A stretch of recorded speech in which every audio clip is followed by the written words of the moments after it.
इनका कोई आपको अभिनय याद हो या ना हो, पर जिसमें ये हनुमान जी का सिंदूर लगाकर कान में अगरबत्ती खोसते हैं तो पूछते जरूर हैं कि पंडित जी अब मैं नहा लूं।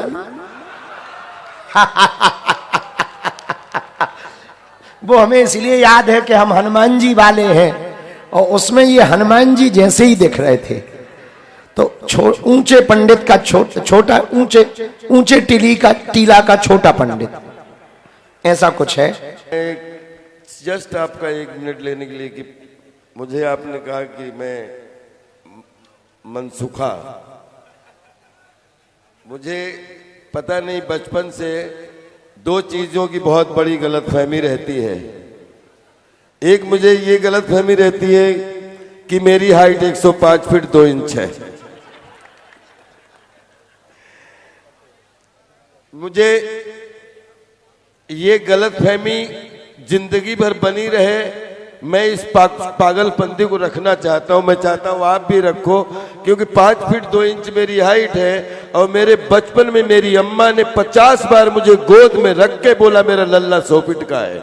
100 फीट हम भूल जाते हैं और अपनी जो हाइट दिखती है उसमें हम रह जाते हैं। तो हम चाहते हैं कि आप अपनी हाइट को प्रणाम करो और अपनी माँ की दी हुई हाइट को 100 गुना ज्यादा प्रणाम करो।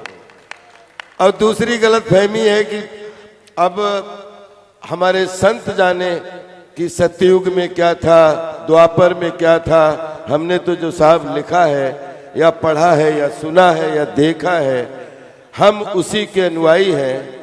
लेकिन द्वापर अगर हुआ है, कृष्ण भगवान हुए हैं, बलराम साहब हुए हैं, तो मैं गलतफहमी पाल के चलाऊं मनसुखा मैं ही था। और मनसुखा पे किसी की कोई भी आज तक कोई भी जो है वो आपस में कंपटीशन नहीं है। तो मैं चाहता हूं कि जहां पे ब्रजधाम हो, जहां पे वृंदावन धाम हो, जहां पे यदुवंश का कुलधाम हो, और वहां पे मनसुखा तो राजपाल ही अच्छा लगेगा, और क्या लगेगा। बोलते हैं कि बढ़ चढ़ कर एक स्थान पर बैठा हो और कर्म सामने हो, और धर्म और कर्म की जब आस्था में डुबकी लगाते हुए जब कहीं पे कोई सुकर्म में बदल जाए तो उसी को शायद सभा बोलते हैं और उसी को शायद पंडाल बोलते हैं।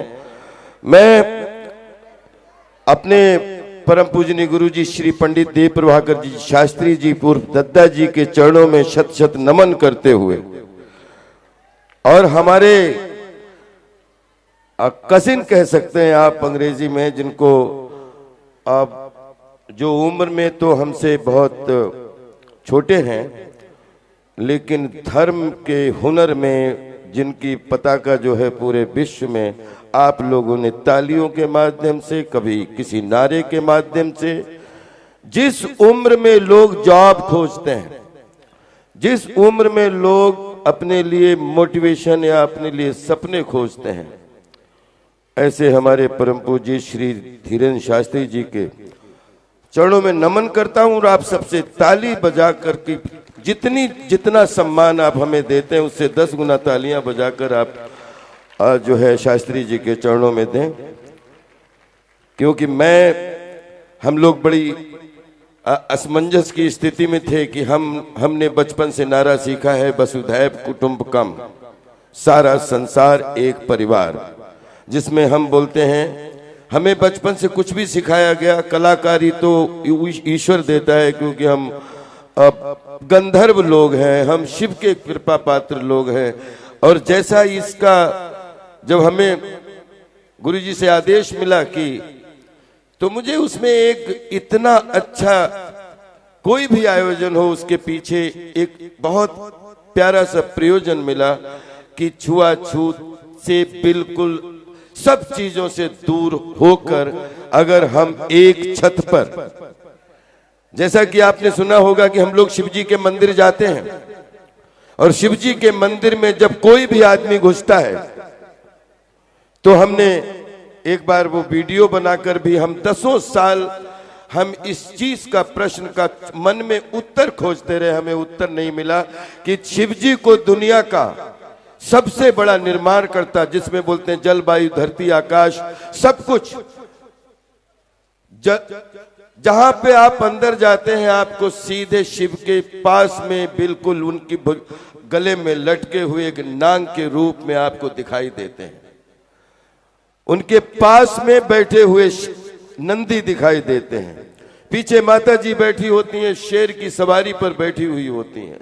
पास में कार्तिकेय जी होते हैं तो मोर के पे ऊपर विराजमान हैं, और पड़ोस में गणेश जी हैं जिन जो चूहे के साथ में जो है अपने सिंहासन संभाले हुए हैं। बताइए कितनी कमाल की, अगर प्रकृति में हम कलाकार लोग हैं, हम कला के उपासक हैं, हम मनोरंजन को विज्ञान मानते हैं और मनोरंजन के विज्ञान में सिर्फ एक ही चीज जानते हैं कि हरिहर जिसको बोलने का अधिकार है वो हमेशा मन से बोले, तन से बोले कि हरि वंश पूजा जाए, दुनिया में हरि वंश पूजा जाए। लेकिन हरि वंश जो पूजता है वो दुनिया के हर वंश को पूजता है, हर वंश को पूजा जाए। और जहां पे हरि वंश पूजा जाएगा, हर वंश पूजा जाएगा, विश्वास करिए हर अंश पूजा जाए, सर्वांश पूजा जाएगा, तभी तो समदर्शिता पूरे विश्व में आपको दिखाई देगी। और जहां हमारी संस्कृति में, हमारी मिट्टी में, हमारे रज में, हमारे कण में हम पता नहीं कैसे लिखा गया कि वसुधैव कुटुंबकम, सारा संसार एक परिवार। मैंने इन संतों के चरणों में सीखा है कि कलाकारी करना तो पता नहीं कैसे आप करवाते हैं, लेकिन अदाकारी जीवन में क्या होनी चाहिए ये हमारे संत सिखाते हैं। हमें बिल्कुल धर्म की जय हो। हमने एक ही नारा, मैं चाहता हूं कि इस मंच के माध्यम से हर अंश और वंश के लिए हम एक नारा जो हमने सीखा है कि धर्म की जय हो, अधर्म का नाश हो, प्राणियों में सद्भावना हो, विश्व का कल्याण हो। और जिस दिन विश्व का कल्याण होगा, आप विश्वास करिए सनातन हमेशा हर विश्व के धर्म छाते की तरह अपनी धर्म ध्वजा फहराता रहेगा। सनातन वो स्थान रखता है। जिसने सनातन को जाना उसने दुनिया को जाना, उसने दुनिया को पहचाना, और जिसने दुनिया को पहचाना उसने अपने आप को पहचाना, फिर अपने बने हुए मंदिर को पहचाना, फिर आपने अपने 7 चक्रों को पहचाना। उसके बाद आपने जैसे आंख बंद की और संत कृपा लेके आपने बोला, क्या बोला कि मातृ देवो भव, पितृ देवो भव, गुरु देवो भव, कुल देवो भव, दिव्य देवो भव, अन्न देवो भव, अन्नपूर्णे सदा पूर्णे शंकर प्राण वल्लभे, ज्ञान वैराग्य सिद्ध्यर्थ भिक्षाम देहि च पार्वती।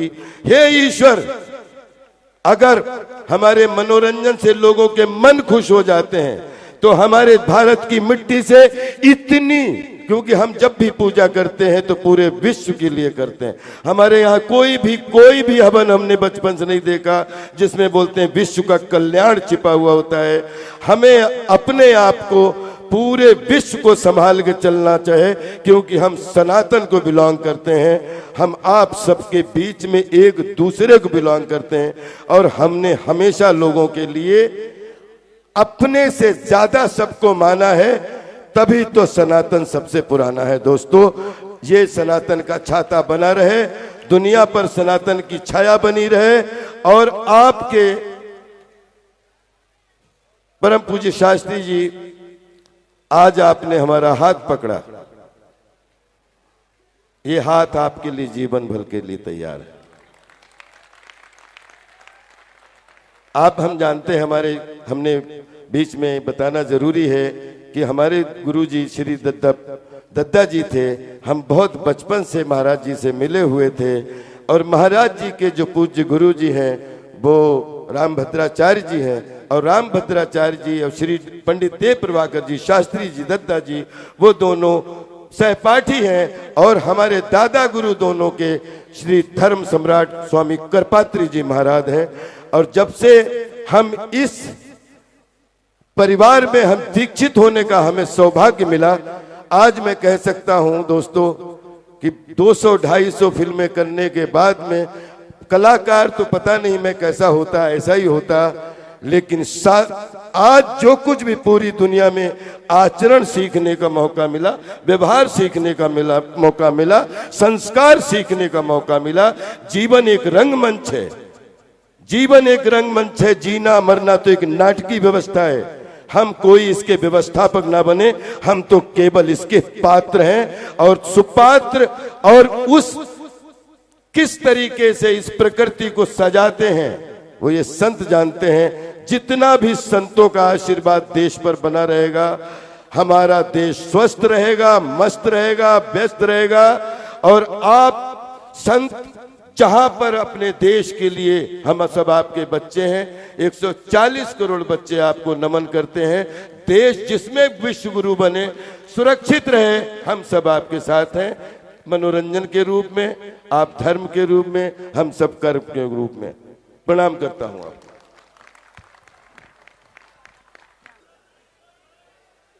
आप सबको बागेश्वर बाबा के रूप में गुरु के दर्शन हुए, निश्चय ही गुरुतुल्य हैं। और गुरु क्या होता है? गुरु वो होता है जो आपके भीतर ब्रह्मा जैसे सृजन की शक्ति को पैदा करता है। गुरु वो होता है जो आपके भीतर की उस सृजनशीलता की रक्षा करता है, उसका संवर्धन करता है, पोषण करता है। और गुरु वो होता है जो शिव की भांति यानी महेश की भांति आप सबके भीतर के अहंकार को मिटाता है, आपके भीतर के विकारों का शमन करता है, दमन करता है। शायद इसलिए हमारे यहां गुरु को परब्रह्म की उपाधि दी गई है। मैं देख रहा हूं यहां बहुत संख्या में माताएं बहनें भी हैं, तो मैं यही कहूंगा कि नारी कल भी भारी थी, नारी आज भी भारी है, पुरुष कल भी आभारी था, पुरुष आज भी आभारी है। ऐसी हमारी मातृशक्ति को बारंबार प्रणाम करता हूं। और मैं ये मानता हूं कि ये जो संकल्प महाराज जी ने लिया है, ये निस्संदेह सिर्फ इनका संकल्प नहीं होगा, ये करोड़ों करोड़ हिंदुस्तानियों के भीतर का संकल्प होगा, जो प्रेरणा के रूप में परमपिता परमेश्वर ने, पूज्य गुरुदेव सन्यासी बाबा ने और महान संतों की कृपा से, महर्षियों की, मनीषियों की कृपा से इनके भीतर ये संकल्प आया। और दरअसल ये अपना संकल्प नहीं, ये हम सबका संकल्प पूरा कर रहे हैं। और आप दरअसल इनका नहीं, अपने संकल्प को पूर्ण करने के लिए यहां एकत्र हुए हैं। तो दोनों हाथों से आप सब अपने संकल्प पूर्ति की ओर दिशा बढ़ा रहे हैं, अग्रसर हो रहे हैं। उसके लिए जोरदार तालियों से अपना स्वयं का अभिनंदन जरूर कीजिए। बहुत मुश्किल है इतना हौसला, इतना जज्बा, इतनी शक्ति, इतनी दृढ़ संकल्प शक्ति के साथ आगे बढ़ना, रोजाना चलना, पैरों में छाले पड़ जाते हैं। मौसम परिवर्तन आप सबको मालूम है, बावजूद इसके ये आप सबका स्नेह है, आप सबका भक्ति भाव है, राष्ट्र के प्रति आपकी निष्ठा है, जो बारंबार महाराज जी को ये कार्य और आबाद गति से करने की प्रेरणा दे रही है। और इस सब में हमारा अगर अंश मात्र योगदान भी हो तो संभवतः हमारा इस जीवन में आना और इस जीवन से जाना, इस दुनिया में आना और जाना, हमारा आना जाना दोनों ही सार्थक हो जाएगा। राज्यपाल ने कहा था कि महाराज जी ने हाथ पकड़ लिया, मैं नहीं छोड़ूंगा। और मैं तो यह कहता हूं कि अगर हम गुरु का, संत का हाथ थामे तो संभवतः हमसे छूट सकता है। ईश्वर का हाथ थामने का प्रयास करें तो हमसे शायद वो छूट सकता है। लेकिन अगर कोई संत, कोई महापुरुष, कोई गुरु अगर आपका हाथ पकड़ ले तो वो हाथ कभी नहीं छूट सकता। तो मैं तो ये समझता हूं महाराज जी, हमसे चाहे कोनो गलती हो जाए, आप हमारा हाथ कहूं न छोड़ियो, वो तो छूटेगा नहीं, हम तो जा जान रहे। महाराज जी हमारे देखो माया में आखंड डूबे भये हैं, नीचे से ऊपर तक माया नगरी में ही है। तो बस आपके जैसे संतों का सानिध्य, उनका स्नेह हाथ सर पर पड़ जाता है तो हम ये मानते हैं कि हमारी ये माया रूपी काया जो है वो शुद्ध हो गई। बस ऐसे ही ईश्वर आपकी मनोकामना, आपके संकल्पों को पूर्ण करे और साथ ही साथ आप सबके संकल्पों की पूर्ति हो। ओम यज्जाग्रतो दूर मुदयति दैवम तत् सुप्तस्य तथा वैति दूरंगमम ज्योतिषाम ज्योतिरेकम तन में मन शिव संकल्प मस्तु। ईश्वर आप सबके मन में जो भी शिव संकल्प हो पहले तो जो संकल्प हो उनको शिव संकल्प करें और उन शिव संकल्पों की पूर्ति करें। राष्ट्र हित में आप सबका जो भी योगदान है, इस तरह के वातावरण में, इस तरह के मौसम में, संभवतः बहुतों ने कुछ खाया पिया भी ना हो, उसके बावजूद अगर आप यहाँ बैठे हैं, ये निस्संदेह आपकी राष्ट्रभक्ति को प्रमाणित करता है। और मैं उस राष्ट्रभक्ति को बारंबार हृदय से अभिनंदन करता हूँ, प्रणाम करता हूँ, वंदन करता हूँ।